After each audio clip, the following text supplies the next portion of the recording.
2 de la tarde, 18 minutos. Seguimos en el Magazine de la Buena Energía. Hoy es martes de salud.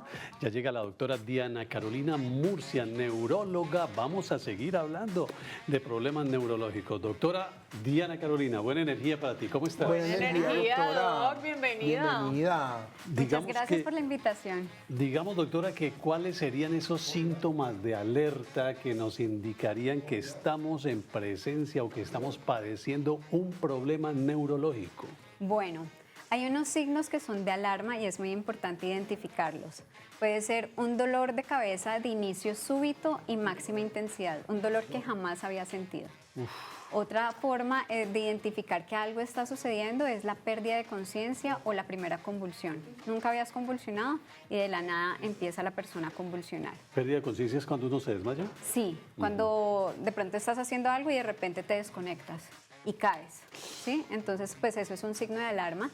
Es muy importante también cuando se pierden funciones. Entonces, cuando pierdo la capacidad de hablar, de comunicarme, de entender, de caminar, cuando pierdo la movilidad de la mitad del cuerpo o la sensibilidad de la mitad del cuerpo. Entonces hay como muchos signos de alarma y es muy importante identificarlos porque en estos casos es necesario ir por urgencias. Doctora, en cuanto al dolor de cabeza que lo mencionas, detrás de cámaras antes de iniciar te decía que yo he sufrido siempre dolores de cabeza y muchas mujeres de mi familia también. Sí. Y me llama la atención este síntoma que mencionas porque hay un caso muy particular con mi prima Alexa que murió a los 14 años. Y ella inició con esto fue hace 3 años, fue saliendo de pandemia. Inició con un dolor de cabeza, se levantó con un dolorcito de cabeza. Cuenta Pequeño. la mamá que eso fue lo que ella le dijo, no, mira que tengo como dolor de cabeza y el dolor fue aumentando con el paso de las horas durante el mismo día hasta que se volvió cada vez más intenso. Ella ya presentaba dolores de cabeza frecuentes, entonces dijeron, no, pues es un dolor de cabeza más. La niña se fue a hacer ejercicio porque corrían las noches en una cancha, entonces se fue a hacer ejercicio y estando haciendo el ejercicio el dolor era insoportable, se devuelve para la casa, se siente, la mamá le dio agua y la niña empezó inmediatamente a entumirse pues parte de su cuerpo. Ahí fue cuando reaccionaron y dijeron algo está pasando con Alexa y la niña tuvo un aneurisma, muerte cerebral. O sea, al otro día falleció. Entonces uno dice, ¿y por qué pongo mi caso como Claro. como ejemplo? Porque fueron muchas las veces que me llevaron al hospital y a uno y no lo ven echando sangre o con una herida o una cosa así como muy visible. Si es un dolor de cabeza, póngale tal cosa o váyase para la casa y tómese un acetaminofén. ¿Qué tan riesgoso es realmente no prestarle atención a un dolor de cabeza cuando puede desencadenar en este tipo de casos como el Claro. de Alexa? Es muy importante diferenciar el dolor de cabeza de los que has presentado previamente. Entonces, si normalmente tienes un dolor, pero el dolor es suave, para fácilmente, pues realmente en ese caso no sería tanto un signo de alarma. Pero cuando es un dolor ya diferente, que va progresando, que empiezas a tener dificultades para tus funciones, esos son signos de alarma y nos están diciendo que probablemente está sucediendo algo. Entonces es muy importante todo lo que estás mencionando. También hay algo que me gusta mucho mencionar y es que estamos normalizando mucho los dolores de cabeza y pensamos que es normal vivir con dolores de cabeza. Primero que todo, existen especialistas para este tipo de condiciones que son el servicio de neurología, también de neurocirugía y también hay muy buenos tratamientos que nos permiten disminuir la frecuencia, la intensidad del dolor de cabeza y también identificar de manera temprana si tenemos un aneurisma, una malformación o algún tipo de riesgo que nos pueda generar luego complicaciones graves.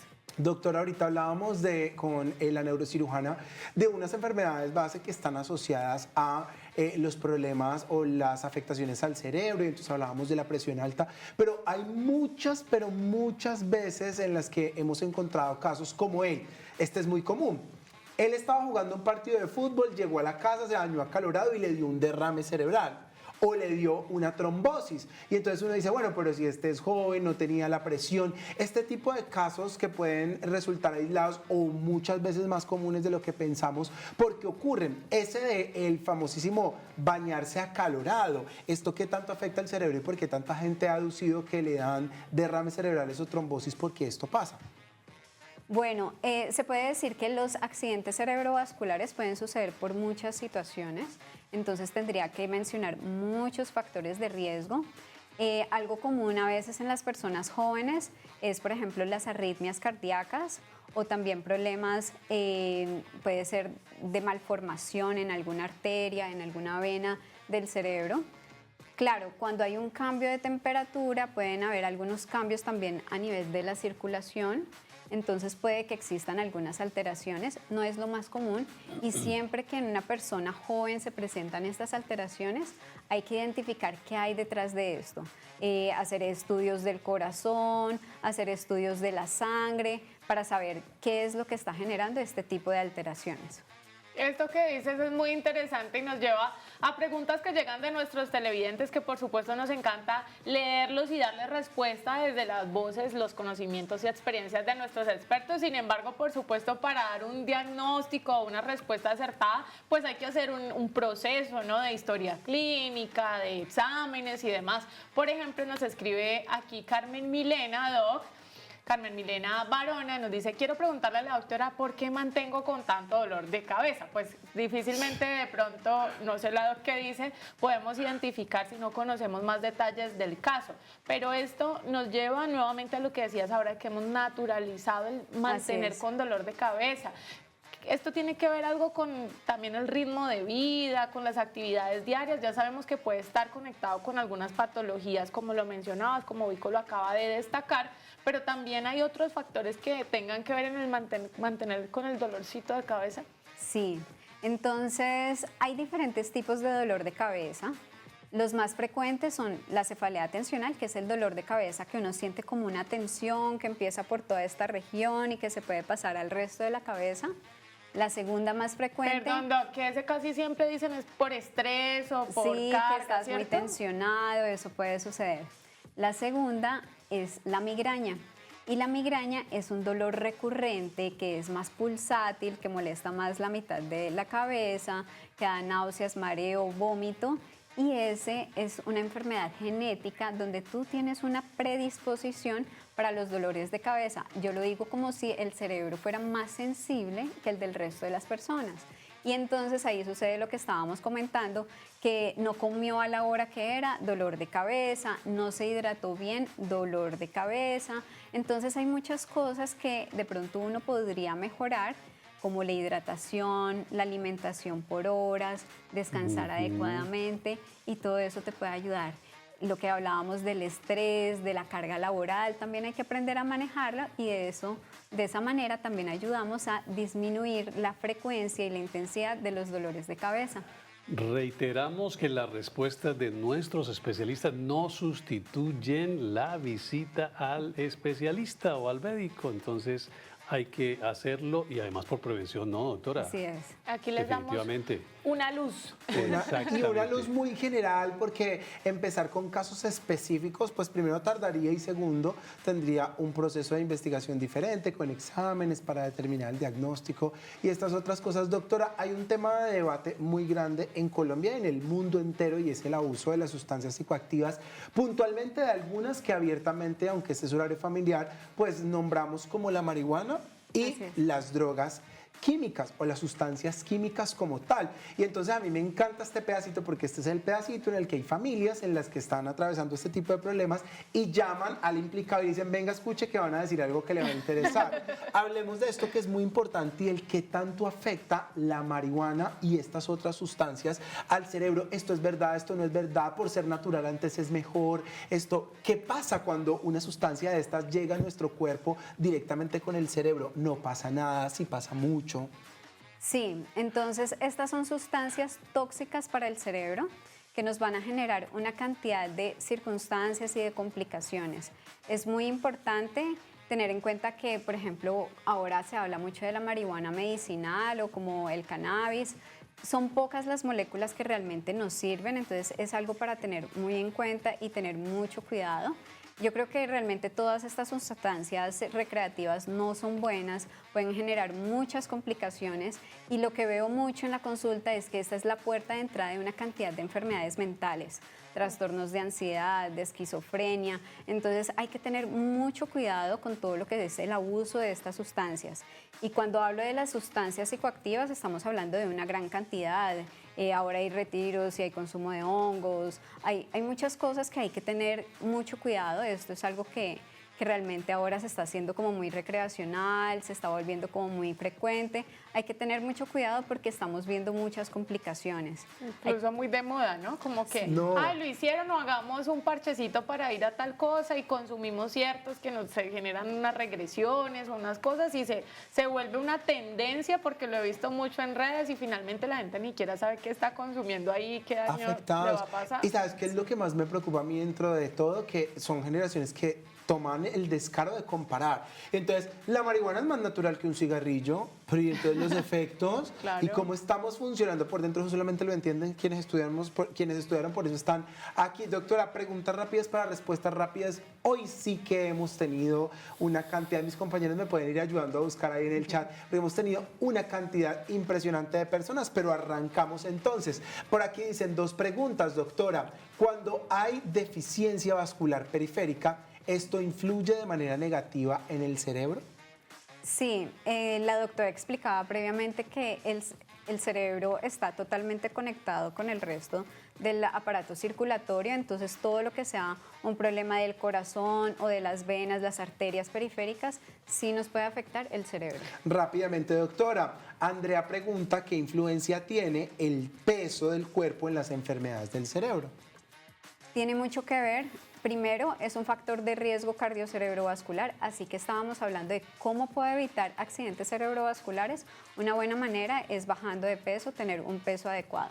Por otro lado, cuando hablamos de dolores de cabeza, puntualmente de migrañas, la obesidad es un factor que genera cronificación del dolor de cabeza.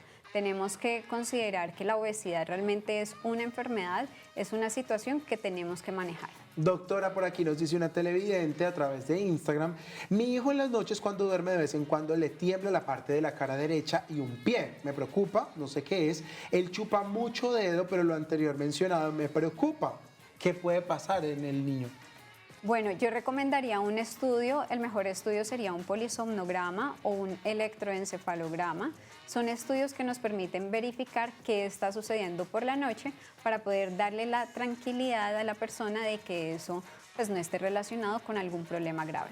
Vilma pregunta: se me está presentando una tos que me ha generado un dolor en la parte frontal y en la parte de la corona. Ella dice, esto es como en el centro de la cabeza. ¿Esto puede influir a que suceda algo en mi cerebro? Bueno, hay diferentes tipos de dolor de cabeza, es cierto, hay un tipo de dolor de cabeza que se puede ver desencadenado por toser. Normalmente sí es bueno una consulta y una neuroimagen en ese caso. Por aquí dicen que qué vitamina es buena para el cerebro, doctora. Fundamental, todo lo que hace parte del complejo B es muy importante, por ejemplo la vitamina B12. Nosotros hacemos mucho niveles de esta vitamina y cuando es necesario hacemos la suplementación. Y recordar que no hay nada mejor que una buena alimentación. Doctora, por aquí dicen qué tanto tiempo se pueden tomar medicamentos como levitiracetam, quetiapina, sertralina, ácido valpórico cuando hay una lesión cerebral. Bueno, lo que te indica el médico, eso es muy importante porque me estás hablando de medicamentos que sirven tanto para la ansiedad como para la epilepsia o convulsiones. Es muy probable que estos vayan a ser medicamentos a largo plazo, sobre todo los anticonvulsivantes. Hay que tener mucho cuidado porque la suspensión abrupta de estos medicamentos nos puede generar graves complicaciones, convulsiones muy difíciles de parar. Doctora, hay algo que pasa mucho, a mí me ha pasado, yo sé que mis compañeros seguramente también, que uno a veces siente como unos píticos en el oído más raros. Horrible. Y hay gente que uno los siente esporádico, pero aquí nos dice una televidente, ¿qué pasa con las personas que sienten pitos o zumbidos en los oídos? ¿Esto tiene que ver con el cerebro? Puede estar relacionado. Yo pensaría que hay 2 órganos muy relacionados con lo que están mencionando. Primero, lo que es el cerebro y segundo, verificar cómo está el oído por dentro. Por aquí dice Mi pregunta, ¿está relacionado al dolor de cabeza cuando una persona sufre de ansiedad de ansiedad? Dice. Y qué buena pregunta esa porque era algo que quería consultar, cómo conectamos los temas de salud mental con la salud cerebral. Incide el estado de ánimo, temas como la ansiedad, la depresión, porque una cosa es uno estar triste y aburrido y otra ya tener un tema psicológico. Tienes toda la razón. Cuando hablamos del cerebro estamos hablando de las funciones, pero también estamos hablando de las emociones y esto viene totalmente conectado. Es muy frecuente que una persona con dolor de cabeza, por ejemplo, con migraña, sufra de ansiedad, de depresión, de insomnio, y yo diría que hace parte como tal de la enfermedad. Hay que recordar, por ejemplo, que la migraña va más allá del dolor de cabeza y tenemos muchas enfermedades que tienen síntomas de ansiedad, depresión, trastornos del sueño. Entonces yo diría que sí, es muy importante y está totalmente relacionado. ¿Qué tan determinante, doctora, es la genética en enfermedades como el Parkinson y el Alzheimer, por ejemplo? Hay unos factores genéticos, se puede decir que cerca del 10, máximo 20% de las personas que sufren ya sea de un Alzheimer o de un Parkinson pueden tener factores genéticos. Sin embargo, la gran mayoría no, y es por eso que estas enfermedades se llaman neurodegenerativas, porque tienen que ver con esos procesos que van sucediendo con los años. Y es por eso que estas enfermedades son más frecuentes en el adulto mayor que en las personas jóvenes. Si una persona joven presenta síntomas de temblor como si fuera un Parkinson o un deterioro de las funciones mentales, hay que considerar que podría haber un factor genético importante. Doctora, por aquí pregunta una televidente algo asociado con el aceite de coco y pregunta si es verdad que el aceite de coco ayuda a la salud del cerebro. Hay que aprender a consumir bien la parte del aceite. Yo diría que el aceite de oliva podría ser una mejor opción, pero sí, tenemos diferentes tipos de aceites vegetales. En general, lo que decía, por ejemplo, ahora la doctora Adriana, se trata de tener una alimentación muy equilibrada, ¿sí? Entonces, no podemos basar nuestra alimentación solamente en carnes o solamente en grasas. Tener un equilibrio sería como lo ideal en estos casos. Doc, hablemos de algo muy interesante que siento que está muy poco en las conversaciones médicas y es la electricidad. ¿Cierto? El cuerpo funciona también por electricidad y a uno le hablan muy poco la electricidad del cuerpo, cómo funciona, pero cuando necesitan saber algo del cerebro le hacen en el electroencefalograma o del corazón, entonces es un electrocardiograma. ¿Cómo funciona la electricidad en el cerebro? Y temas tan importantes, por ejemplo, como la sal, al ser conductor en la hidratación, ¿cómo funciona esto y cómo podríamos mantenerlo de la manera más adecuada? Bueno, tienes toda la razón, estamos hablando de que el sistema nervioso es un sistema eléctrico. Y yo le explico a los pacientes en consulta que es como si el cerebro fuera la torre de control o el monitor y luego tenemos CPU. Así es, y luego tenemos los cables que nos llevan como esas indicaciones a los músculos para que se puedan mover y demás. Es todo un sistema eléctrico que está funcionando. Cuando hablas del agua es muy importante, el sodio, el potasio, debe haber un equilibrio. Hay que recordar que el cerebro es como un 75% agua. Eso quiere decir que necesitamos siempre una buena hidratación para que el cerebro pueda funcionar adecuadamente. Doctora, me llama mucho la atención el tema del coeficiente intelectual, porque una gente nace más inteligente que otra o capta las cosas más rápido que otras. Hay una estimulación diferente en el cerebro. ¿Por qué esto sucede? A mí sí me llamaba mucho la atención porque había gente que se demoraba hasta quinto de primaria para aprender a multiplicar y había gente que en primero ya lo sabía o para aprender otro idioma. Y uno dice, bueno, es que los ejercicios cerebrales son diferentes. El popular este es más tapado que este, hablo en términos muy castizos. ¿Qué lo determina? Bueno, todos somos diferentes, o sea, nuestros rasgos y demás, lo mismo sucede con el cerebro y su función. Hay muchas cosas que son determinantes, yo diría que sobre todo en la etapa más temprana, cuando apenas se está formando el feto, el momento en que está el parto. Hay muchas personas que de pronto venían como muy bien formaditas y tienen alguna complicación durante el parto y eso va a generar graves consecuencias para el resto de su vida. Entonces se puede decir que es todo un proceso y los primeros años del neurodesarrollo también son muy importantes. La estimulación cognitiva, la estimulación para para que se muevan de manera temprana. Entonces, la socialización, todo eso es muy importante para que el cerebro pueda funcionar adecuadamente. Es un conjunto de cosas y no Sí. solamente el... Doc, ¿el cerebro de la mujer funciona de manera distinta al cerebro del hombre? ¿Hay algunas diferencias? Obvio, Sabemos que guarda más tenemos... rencores. Obviamente funciona mejor, eso ya lo sabemos, claramente.